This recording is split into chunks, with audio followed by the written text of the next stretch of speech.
ভাদু উৎসবে মাতলেন বিভিন্ন গ্রামের মহিলারা। কথিত রয়েছে ভাদ্র মাস থেকে ভাদু শব্দটি এসেছে। আবার কেউ বলেন ভাদু মানে লক্ষ্মী।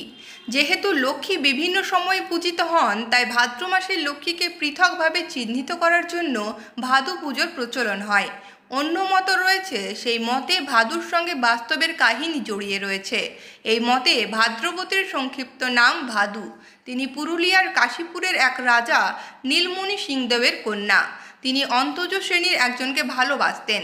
পিতা মেনে নিতে পারেননি, তাই ভাদু আত্মহত্যা করেন। রাজা মেয়ের স্মৃতিতে শুরু করেন ভাদু পুজো। কেউ কেউ বলেন প্রেম নয়, ভাদু ব্যাধির কারণে মৃত্যুবরণ করেন। রাজা মেয়েকে হারিয়ে তার নামে চালু করেন স্মৃতি তর্পণ।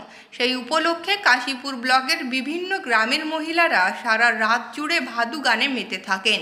ভাদুর প্রসাদ হিসেবে খাজা, গজা, লং, জিলিপি দেওয়া হয়।